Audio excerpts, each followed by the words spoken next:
Hey, what's going on, everybody? It's Maurice back again with another video, and today we have come back to Marvel Champions. As you all know, this may have been like a week or two ago that they announced the Age of Apocalypse box. We all knew it was coming. If you read the book from Next Evolution, or at least a little manual for the campaign, or just if you know how X-Men normally plays out with their villains, then we had an understanding of who was coming next, and we know Apocalypse is here. On this video, I'm just going to focus more on the hero side.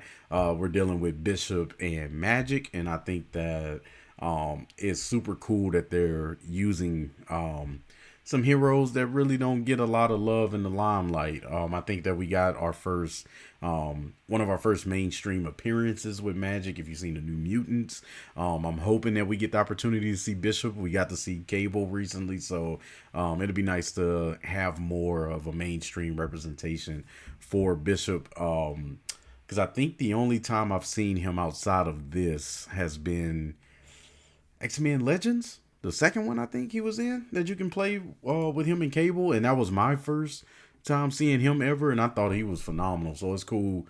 I'm actually super excited. This is him and Cable were like the first heroes I've been excited for in a very long time. So I'm excited to see that he's here.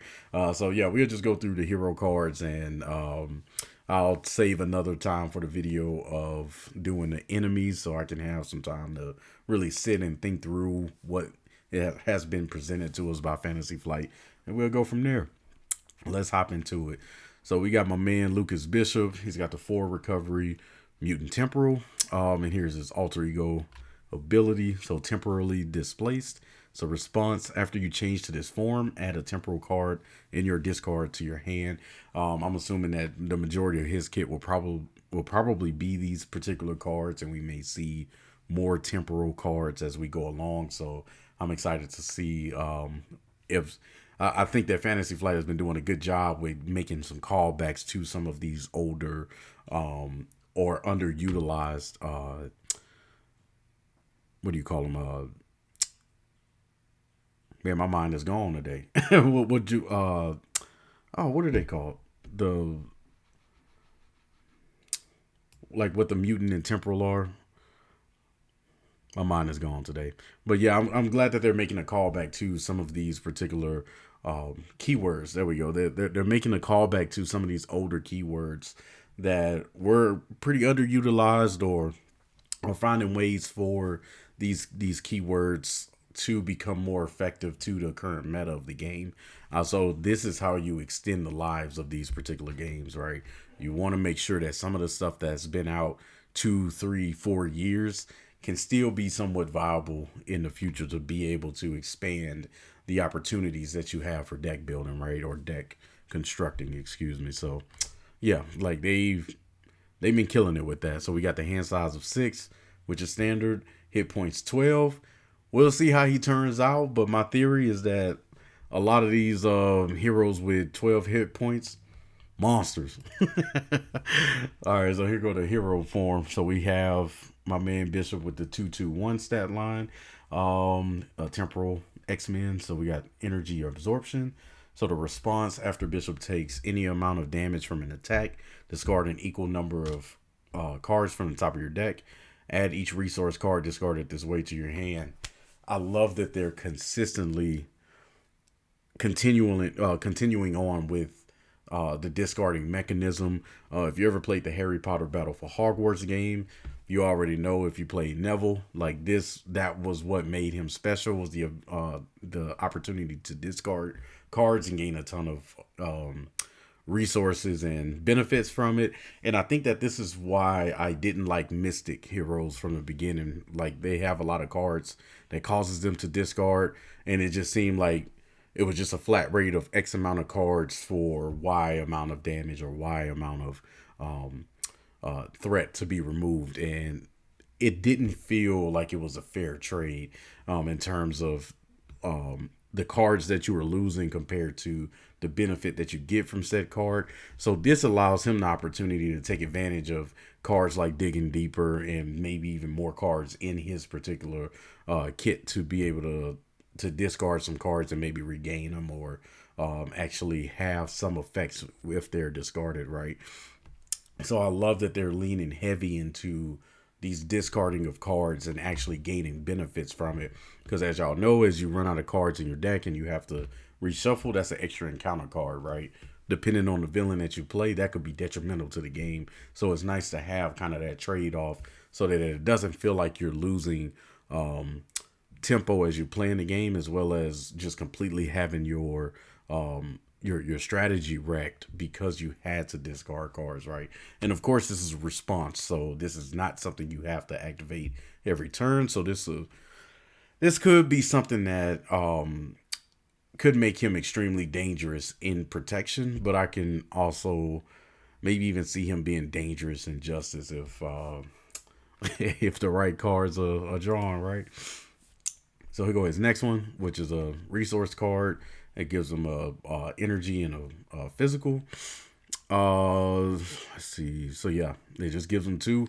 So it's nice that he can kind of beat some of the heavier curves that's in the game. If there are higher cards that he have to pay for, he can just pay for them a lot easier. You have a higher chance of getting double resources, especially if you run the other double resources in the game, right? Beautiful. My man Malcolm, let's go. So this is a 3-cost ally, 1 thwart to attack, 3 hit points, pretty standard. He's a temporal X-Men. Action: discard a resource card from your hand. Ready Malcolm. If that card has a printed physical resource, heal 1 damage from Malcolm. Limit once per phase. That's kind of nice. This gives him the opportunity to, get a couple of activations in your hand. So, looking at Bishop's hero ability, if we go back to it, he may get to the point where he discard. Let's say he got hit for like 3 or 5 or something like that. Discarded. Maybe you have some extra resources in your hand that you probably feel like you're going to waste. It's cards like Malcolm that may be able to help you with, keeping it to where you're not wasting cards or feel like you want to hold on to your hand because you have so many good resources but nothing to really play, or just have a feeling that you got to discard it at the end of the turn because you want to draw up to some other cards to be able to use, right? So this gives you that opportunity to feel like you're actually doing something. So it's essentially giving him an extra activation for 1 physical resource if possible, which I think is kind of nice. Then we got our man Randall. Let's go. So he's a 3-cost ally, 2 thwart, 1 attack, 3 hit points, kind of the opposite of Malcolm. His action: discard a resource card from your hand. Ready Randall. If that card has a printed energy resource, heal 1 damage from Randall. So he's the same way as Malcolm, but just from the thwarting standpoint. Once again, it's a way for you to deal with some of those extra resources you're probably going to end up finding in your hand. Bishop's Rifle. Let's go. So we got a restricted hero action: attack, exhaust Bishop's Rifle and choose an enemy. Deal 1 damage to that enemy for each resource card in your hand. This attack gains range. Yeah, so if you know Bishop, you know that he kind of stores in energy and then releases it, so it keeps that theme of how he actually is as a hero. But this can get dangerous real quick for some villains and minions on the table, especially if you're taking a lot of damage. I mean, if you can just if you can find a way to take a ton of damage, discard some cards to get resources, have this mega turn and then flip down like that, oh my goodness, he'll just be ugly. But yeah, dealing that 1 damage for each resource card in your hand. I can see this averaging somewhere between 3 to 5, depending on how you've deck built up to this point. Especially if you have some upgrades that's down, so that increases the chances of you getting resource cards, and kind of thinning your deck to allow you to be able to do some of this madness. Like, oh man, he can. This is going to get ugly real quick. Bishop's Uniform. Once again, another upgrade. Response: after you resolve Bishop's energy absorption ability, his hero side ability, exhaust Bishop's Uniform, heal 1 damage from Bishop for each resource card in your hand. Once again, it's another way for him to just consistently take these attacks and find ways to keep himself up in hero form to allow him to be able to do some of these crazy attacks. So I think that he's and it's a temporal, right? So I don't even know. I haven't been paying attention. Yeah, all of these are temporal. So this all goes well with his alter ego ability, right? So after you change this form, add a temporal card from your discard to your hand, so you can already start getting some things that you really need to get your engine going pretty quickly. So let's go on to the next one. But yeah, that's also that's gonna make him a beast if he wants to be in like protection or something like that. Oh my goodness, insane. All right, so we got supercharged, superpower. Discard a resource card from your hand. Place one charge counter here for each resource on that card. Okay, so when you make a when you make a basic attack, discard supercharged. You get +2 attack for this attack for each charge counter here to a maximum of 8. Ooh, ooh, that can be a problem. Yeah, and you can just keep stacking it up for yeah. Oh my goodness, yeah, that can get ugly real quick. That can get ugly real quick, and this is another way for him to be able to effectively use his hand, right? So if you get to the point where you're taking damage and you are drawing cards or discarding cards that are resource cards or whatever, and adding them to your hand, it's another way for you to be able um, to drop it down. Like it's essentially like what's Captain Marvel's energy bomb or whatever it was called. Like I think that this is the same thing because it'll do the same amount of damage if this is charged up, right? Because it is 1 for 2. So each charge up to a maximum of 8 attacks. So that'd be 4 charges. And then his if you swing and he only has the 2 attack, then that'll be 10 total. So that's a really cool card. I like that they're bringing that back into the game. That's that's kind of dope. And he'll probably have like 2 of these.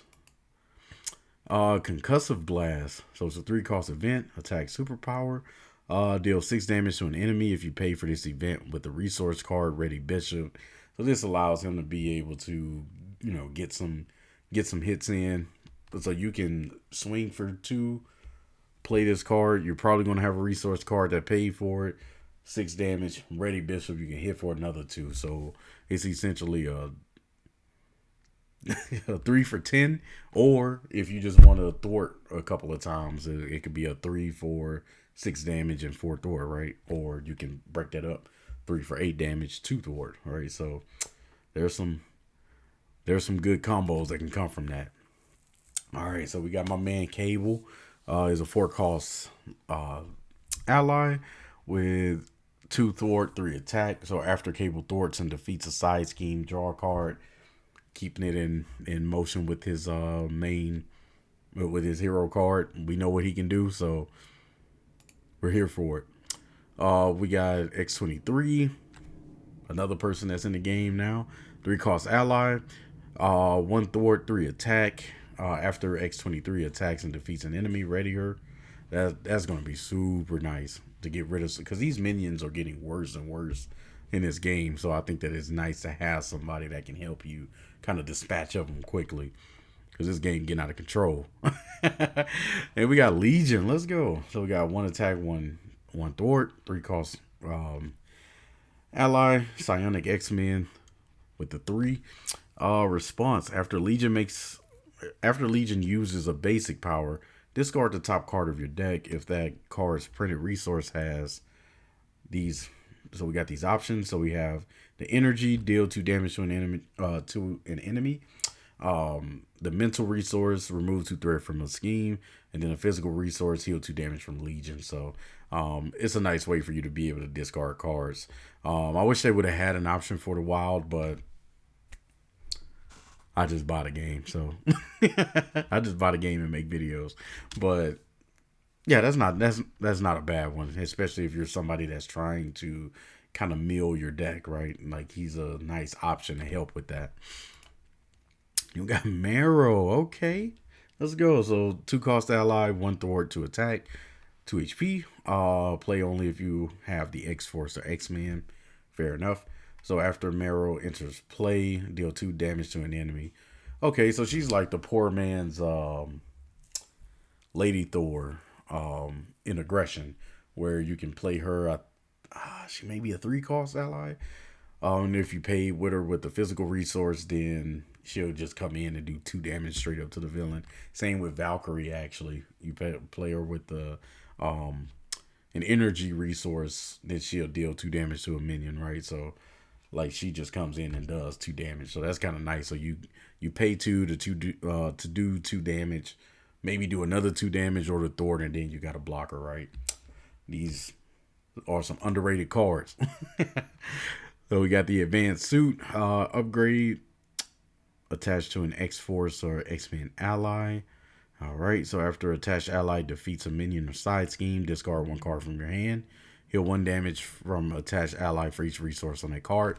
Once again, it's an easy way to mill your hand. If you start getting too many resource cards in your hand that feels like they're not quite working out for you, or if you feel like you got a hand that you can use that doesn't feel like you're utilizing all the cards, this is a good way to make sure that you're not wasting anything on your turns.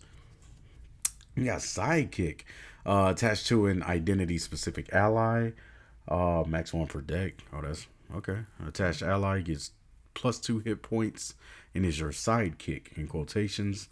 After you make a basic recovery, heal 2 damage from attached ally. Okay.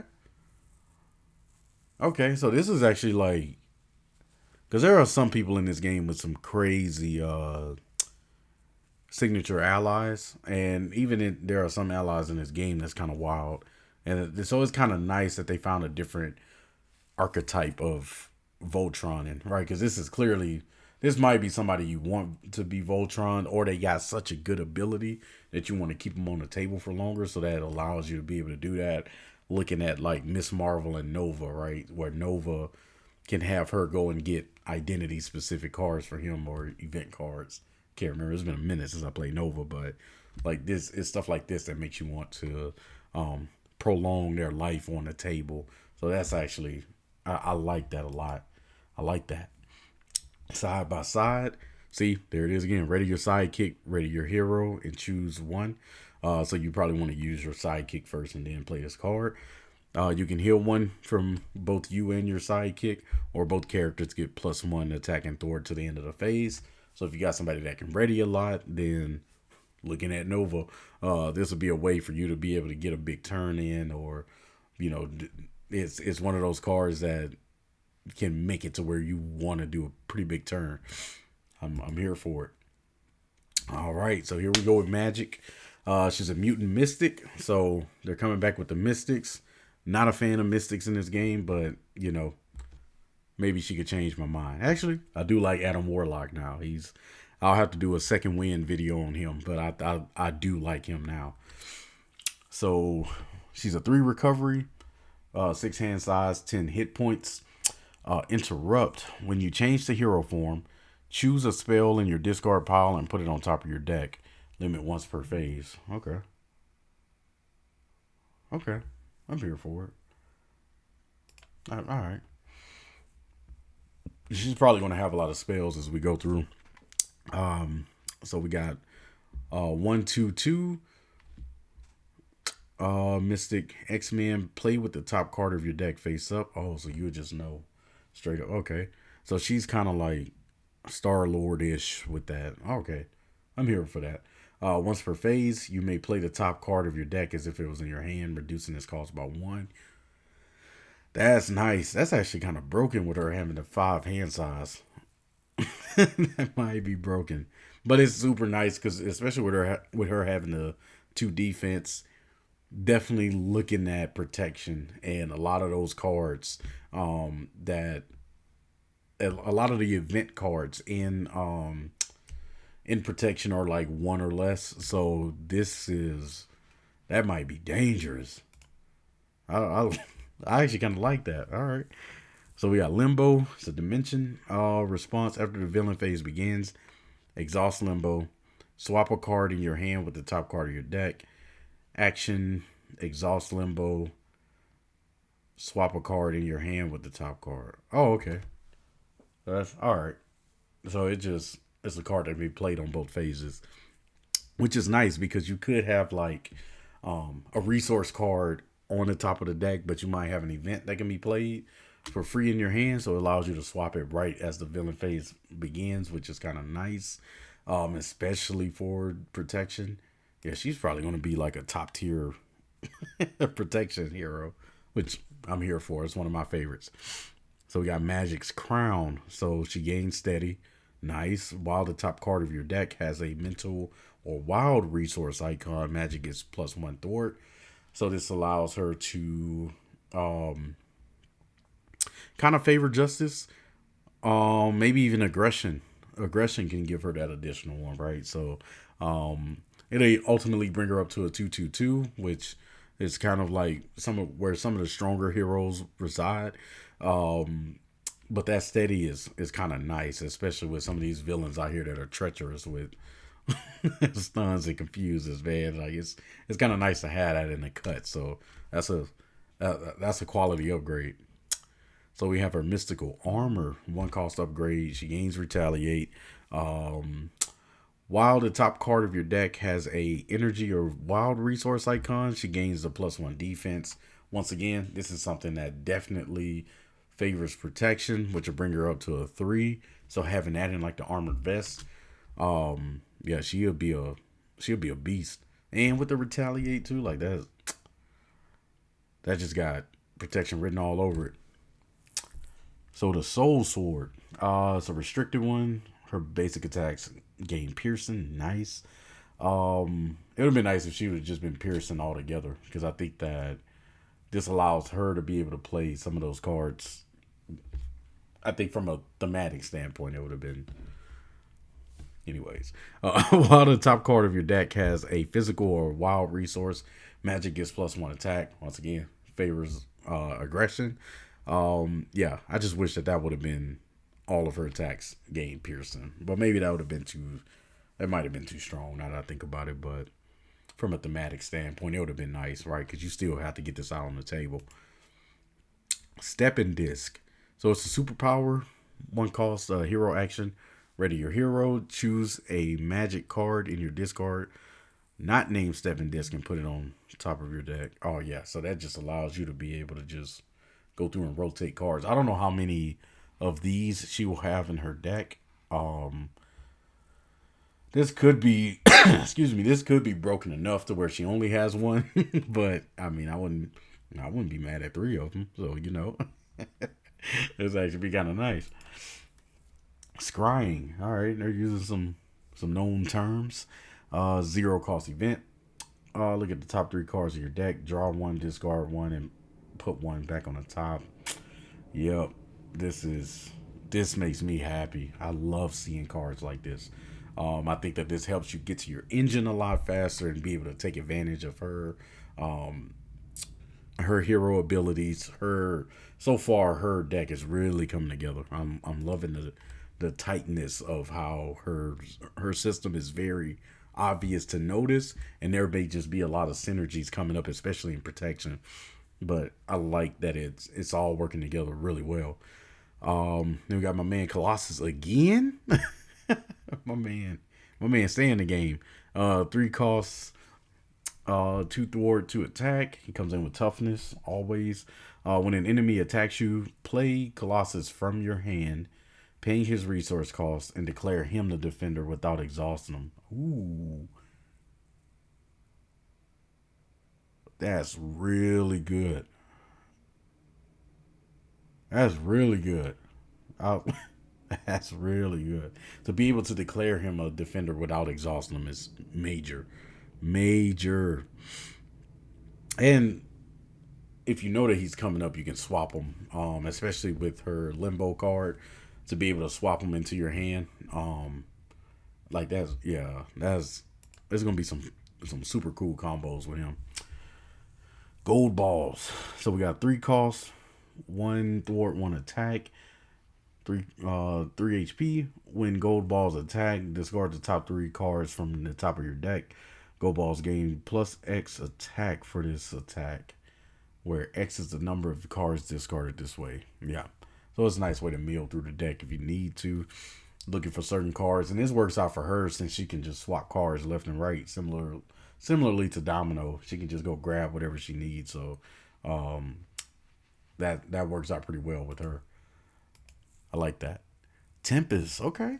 2 cost ally, 1 thwart, 1 attack. Play only if your identity has the X-Men trait. When the villain would scheme, discard Tempest, cancel that activation, deal yourself 1 face down and counter card. I don't know how I feel about that yet, but I guess it's a way to kind of help, especially if you know what you've seen and what could potentially be coming up in the encounter deck. Like if both not exhaust, if both advances are in the discard pile, then you can take that chance on potentially not being schemed on. I I can see it. I can see it. Is I don't know how I feel about that yet. I may have to play with it to see what's up, but not a fan of it yet. But I can see the vision. Blood Rage, 1 cost upgrade. After you defeat an enemy with a basic attack, exhaust Blood Rage and take a damage. Draw a card. Okay, so it's like man, I haven't played She-Hulk in a minute, but she's got a card where she can take a damage, draw a card straight up. So you got to do a little bit extra here, but I can see that. That can help out some people that can ready either easily and have a lot of HP. That's one I like to see some decks built around. I'm intrigued to see what kind of combos can come from this. Like I can almost see the vision on this one. Almost. Full body charge. Man, he knocked the snot out of him. Hero action. Deal 8 damage to an enemy. If your hero's remaining hit points are less than half of your hero's starting hit points, this attack gains overkill. Yeah, so it's kind of like the it takes a little less setup for this to work, but it's like what is that? Fastball special or whatever it's called that you can do with Colossus and Wolverine. Um but I like that they have these conditions now with your hit points being less than half. Um maybe we setting up for Punisher. One can dream, but I would expect to see Punisher with some cards like this. But we'll see. We'll see. But I mean, that's a hefty cost, like 4 for 8 with Pearson. I'm not a fan of that efficiency of the 1 for 2 kind of thing, but it could be that difference of you like getting rid of one of these like nasty minions and then maybe knocking a tough off the villain. Like it could be one of those situations, right? So we'll see. Like it may be one of those cards that have its place. Test the defense. After you play an attack event, place 1 test counter here. If there are 5 test counters here, discard this card to deal 5 damage to an enemy. Okay. Yeah, because if you can, and it's an attack event, right? So it don't even have to be like an aggression card. So that's it's one of those things that you could probably lay it down and then, you know, trigger it a turn or two later, depending on because at least aggression have a ton of cards that uh, allows you to deal a ton of damage, and maybe this is where Blood Rage can come in into play as well, where you can do some damage. Take a damage to get a card. It could be something like Press the Advantage, another 1 cost card. So it's I can see it. Like this isn't bad to have at the table at all. Like especially if you're somebody that's getting off 2 to 3 events or something like that. Like that could be insane. Blood Gem. Play only if you're a Mystic trait. Okay. Exhaust Blood Gem and take 2 damage. Generate a wild resource. That sounds like a horrible trade. That sounds like a horrible trade. I have to think about that one a little more. I'm not convinced on this one yet. I'm not convinced on this one yet, but we'll see. Yeah, Mystics just I don't see the vision with Mystics. Play only if your identity has the Mystic trait. Hero action: choose one. Heal 3 damage from an identity. Remove 3 threat from a scheme. Deal 3 damage to an enemy. Like that's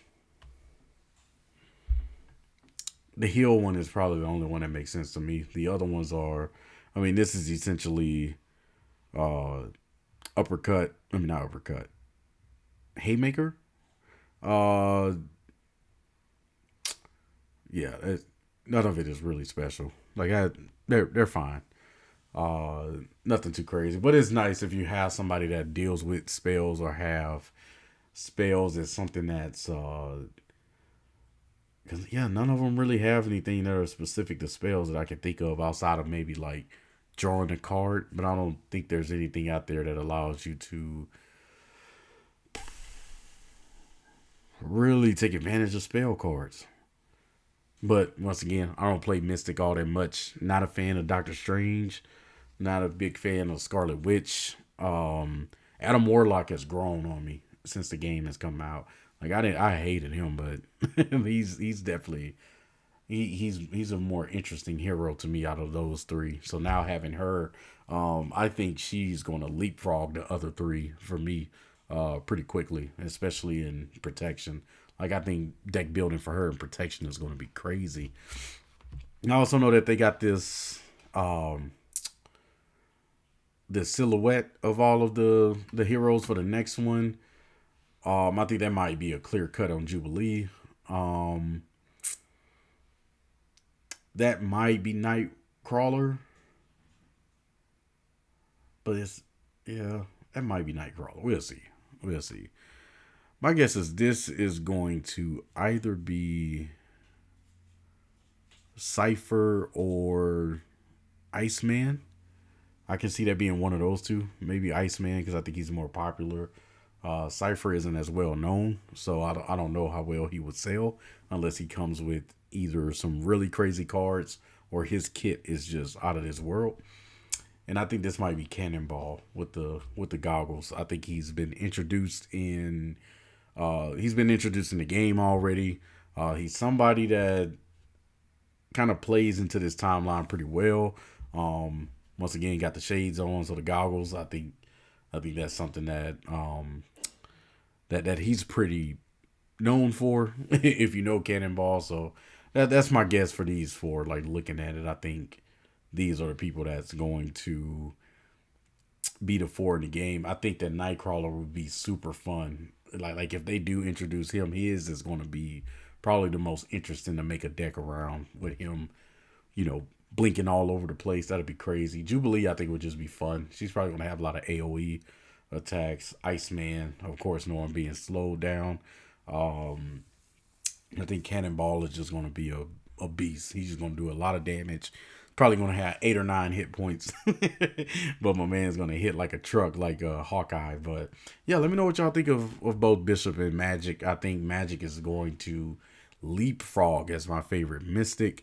And Bishop, even if I don't like the deck that he has, I'll figure out a way to make it happen because I really like this hero. But also, I think that him having kind of this, I know board gaming is still trying to hit its mainstream golden era, but like this is one of the few representations that we've seen, or yeah, this is just one of the few times we've seen him out in the public. I think that he's such a cool character that deserved more time in the forefront. If you read the comics, then you already know what's up. But for people that don't, that may not know exactly what he's about, I think there's a lot to be introduced for this character, and I think his kit is a wonderful way for him to,